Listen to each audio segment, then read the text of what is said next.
আজকের এই ভিডিওটা অতি গুরুত্বপূর্ণ। দেখা মাত্র প্রত্যেকটা বাংলাদেশী নাগরিক এটা ভিডিওটা শেয়ার করে দিবেন, কারণ আমি যে তথ্যগুলো ফজলুর রহমান সাহেব বেগম খালেদা জিয়া এবং শহীদ রাষ্ট্রপতি জিয়াউর রহমানের ১৯ দফা বা ৩১ দফাকে ধারণ করেন না। ফজলুর রহমান সাহেব আবার বলে দিচ্ছি, তিনি মুক্তিযুদ্ধকে ধারণ করেন না, সেজন্য ২৪কে ধারণ করেন না। উনি মুক্তিযোদ্ধা বলে দাবি করে আসলে উনি হচ্ছে ভারতের দালাল।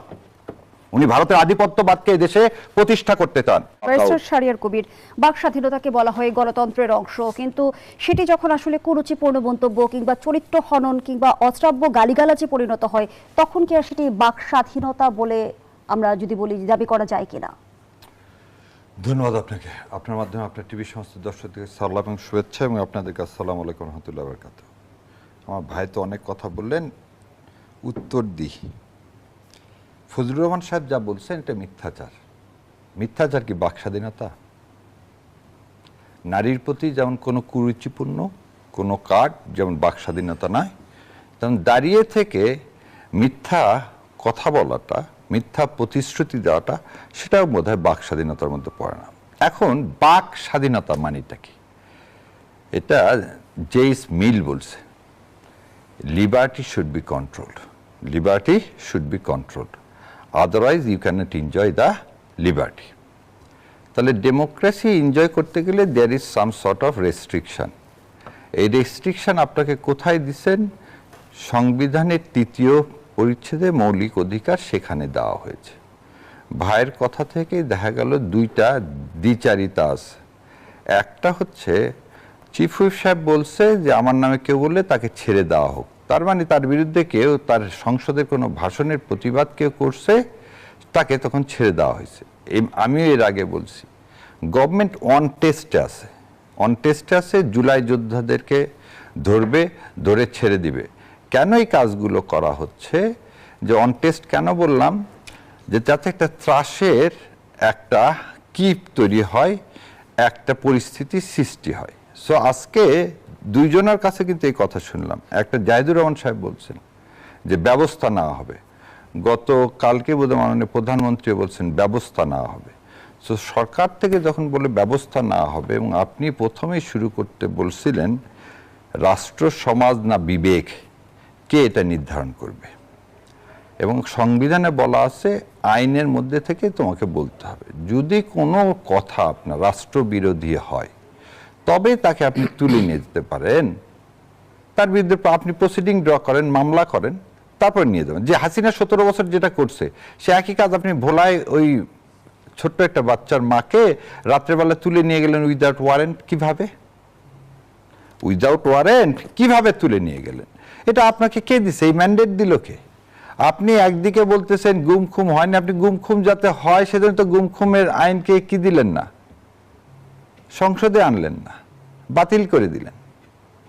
আপনি বাতিল করে দিলেন।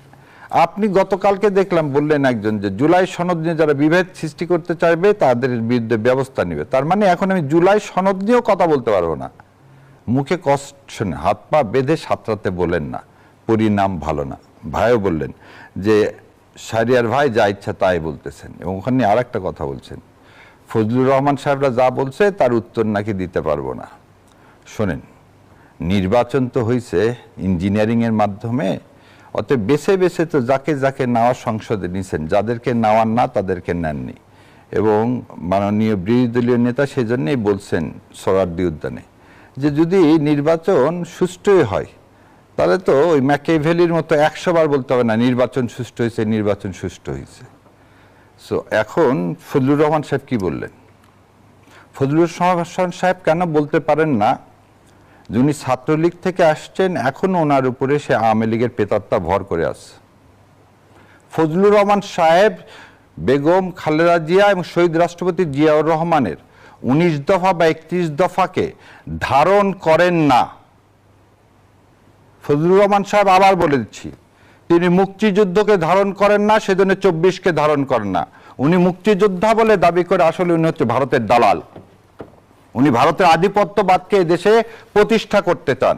সেই জন্য সংসদে যখন উনি বক্তব্য দেন, ওই যে সে উত্তরগুলো দিচ্ছে না, ইসলামকে আপনি ধারণ করতে পারেন না, তাহলে এবার উত্তরগুলো দেন একসাথে।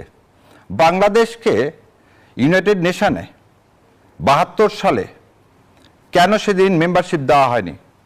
72 সালে চীন কেন বলছে, 72 সালের আগস্ট মাসে চীন বলতেছেন, কি বলতেছে চীন? নিরাপত্তা পরিষদে ভেটো প্রয়োগ করলেন। কেন? ইন্ডিয়ান সোলজার হচ্ছে যতক্ষণ না সরবে ততক্ষণ আমরা কি দিব না, আমরা ততক্ষণ পর্যন্ত সমর্থন দিব না। চীন তো আমার স্বাধীনতা চাইছে। সো চীন হচ্ছে, আজকে যখন বলা হয় যে শেখ সাহেব নাকি আপনি কি করছেন, শেখ সাহেবের জন্য সমস্ত সৈন্য ফেরত গেছে, আপনি চীনকে বলেন বাংলাদেশ স্বাধীনতা বিরোধী। হয়তো চীনের জন্য আপনি বাংলাদেশ পাইছেন, নাহলে সেদিন সোভিয়েত ইউনিয়ন এবং ভারত বাংলাদেশকে অঙ্গরাজ্য হিসাবে এক করে দিতেন। এবং তার একটা উদাহরণ দিই আপনাকে, এই যে শ্রীমতী ইন্দিরা গান্ধী 31শে মার্চ 1971 সালে বক্তৃতায় বলতেছেন, পূর্ববঙ্গে সংগঠিত সাম্প্রতিক ঘটনাবলিতে, পূর্ব পাকিস্তান বলেননি, বলছেন পূর্ববঙ্গ। সেটা কয় তারিখে বলছেন? 31শে মার্চ 1971 সালে। সো এই ফজলুর রহমানরা চাই বাংলাদেশ ইন্ডিয়ার সাথে এক হয়ে যাক, বিলীন হয়ে যাক, কিন্তু যেটা ব্যারিস্টার শহীদ শরিয়ত রাষ্ট্রপতি আপনি চায়নি। বলছেন যে ফজলুর রহমান মুক্তিযুদ্ধকে ধারণ করে না, আবার তিনি অভিযোগ করছে যে কোনো মুক্তিযোদ্ধা এবং মুক্তিযোদ্ধা পরিবারের কেউ জামায়াত ইসলামী করতে পারে না, কোনো শহীদ পরিবারের কেউ জামায়াত করতেই পারে না, করলে এটা ডাবল অপরাধ। কি আচ্ছা, বলবেন? এবার আপনাকে প্রথমে বলে দিই যে আপনি প্রথমেই শুরুতে বলছেন আমি কিন্তু জামাত সমর্থক বলছেন না। আমার 2 চাচার লাশ এখনো পাইনি।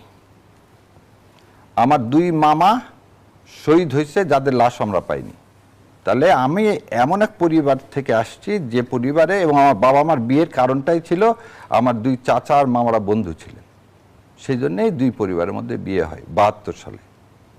সো ফজলুর রহমান সাহেব বলছেন জামাত ইসলাম, হ্যাঁ ফজলুর সাহেব বলতেই পারেন যে ইসলাম যারা চাইবে তারা এই দেশে থাকতে পারবে না, কারণ উনি তো আয়না ঘরে যায়নি, কারণ উনি তো আপোষ করে গত 17 বছর হাসিনার দালালি করেছিলেন।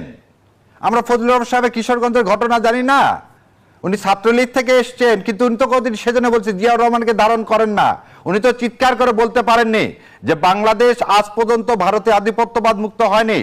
উনি কি বলছেন ওইখানে দাঁড়ায় থাকে? উনি তো এখনো বঙ্গবন্ধু বঙ্গবন্ধু বলে ফেনা তোলেন। হয় যে এই বঙ্গবন্ধু যাকে বলতেছেন, সে বঙ্গবন্ধু সময় আমার মা বোনকে কি পড়তে হয়েছে? জাল পড়তে হয়েছে। দুর্ভিক্ষে অনাহারে হাজার হাজার মানুষ, না লাখ লাখ মানুষ মারা গেছে। এ কথা তো উনি বলেন না। উনি তো বলেন না যে ভারত আমাদেরকে গত 17 বছরে চুষে খাইছে। ওনার ভারতের নাম নিচতে ওরা খুব বিয়া হয়, কারণ ভারত ওনার ভাসুর হয়। আর ইসলামের বিদ্বেষী উনি একজন ইসলাম বিদ্বেষী, সেই জন্য ওনার মুখে দেখবেন ধর্ম নিরপেক্ষতার কথা। আর শহীদ রাষ্ট্রপতি জিয়াউর রহমান বলছেন, কি বলছেন? যে বাংলাদেশে সর্বপ্রথম বিশ্বাস করতে হবে আল্লাহর উপর পূর্ণ আস্থা ও বিশ্বাস। এবং 1976 সালে প্রেসিডেন্ট জিয়াউর রহমান আসার পর, আমি বলি যে সংসদে ভাইদের তোলা উচিত, প্রেসিডেন্ট জিয়াউর রহমান আসার পর সৌদি আরব আমাদেরকে কি দিলেন? স্বীকৃতি দিলেন, এবং প্রথম আমাদের দেশ থেকে লোক নিলেন। কেন? শহীদ রাষ্ট্রপতি জিয়াউর রহমান বললেন, আমরা মুসলমান দেশ, আমরা আপনার কাছে সাহায্য চাই না, আমাদের 2টা হাত আছে, আমাদেরকে কাজ দেন। সো এই ফজলুর রহমান যদি বিএনপিকে ওন করে থাকে, শহীদ রাষ্ট্রপতি জিয়াউর রহমানকে ওন করে থাকে, তাহলে আজকে দাঁড়ায় থেকে এই কথা বলতে পারে ইসলামের বিরুদ্ধে? উনি সেজন্য উনি ভারতের দালাল, উনি বাংলাদেশকে ওই করেন না।